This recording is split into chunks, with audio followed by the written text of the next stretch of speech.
हरियाणा एवं पंजाब उच्च न्यायालय ने हरियाणा सरकार के दादूपुर नलवी नहर के डी नोटिफिकेशन कानून 101A को असंवैधानिक करार देते हुए रद्द कर दिया और किसानों के हक में निर्णय दे दिया है। मीडिया से बातचीत करते हुए दादूपुर नलवी संघर्ष समिति के अदायगी अवैक और किसानों को बकाया मुआवजे की रकम मिलेगी। वहीं दूसरी ओर इस नहर के फिर से चालू होने से 223 गाँव के लोगों को सिंचाई के लिए पानी का लाभ भी मिलेगा। जैसा कि आपको पता ही है कि हम सब ने इसके लिए बहुत लंबा संघर्ष किया है।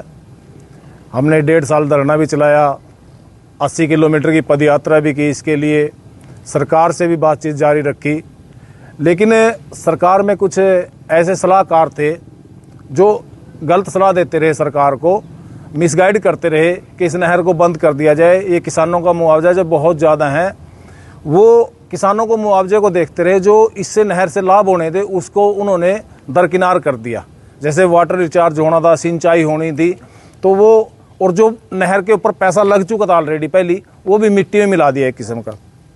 तो हमने इसके खिलाफ लड़ाई लड़ी, एक संघर्ष किया बहुत लंबा। हम हाई कोर्ट चले गए, जो डिनोटिफाई की है सरकार ने 101A नया कानून बनाकर, तो हम उसके खिलाफ हाई कोर्ट चले गए। इस दौरान 2020 में सुप्रीम कोर्ट की संवैधानिक बेंच ने, 5 जजों की संवैधानिक बेंच बैठी थी, उसने भी एक इंदौर का मामला था, इंदौर गवर्नमेंट वर्सेज मनोहर लाल, उसमें बिल्कुल साफ कह दिया है कि जो ज़मीन एक बार सरकार ने ले ली, उसको यूज़ कर लिया, वो ज़मीन सरकार की है, किसी भी कीमत पे सरकार वापस नहीं कर सकती, कोई अधिकार नहीं है सरकार को वापस करने का। तो ऐसे तो अगर ऐसे करने लगे तो सारे हिंदुस्तान में किसान खड़े हो जाएंगे, हमारी ज़मीनें वापस दो। तो उन्होंने इसको गैर संवैधानिक करार दे दिया। उसी के बाद फिर हमारे इस मामले में भी उसका हवाला दिया गया सुप्रीम कोर्ट का।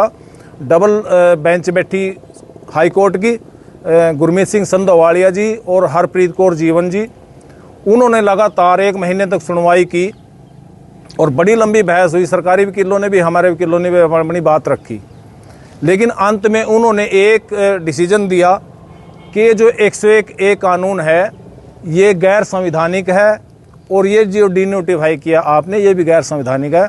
उन्होंने 101A को और डिनोटिफाई को दोनों को निरस्त कर दिया और किसानों के हक में फैसला दे दिया कि किसानों का जो निर्णय है, जो लड़ाई लड़ रहे हैं वो ठीक लड़ रहे हैं, वो एक भविष्य के लिए, अच्छाई के लिए लड़ाई है, वो अपनी जगह सही है। तो अब हमारा फैसला आ चुका है अभी 20 दिसंबर को।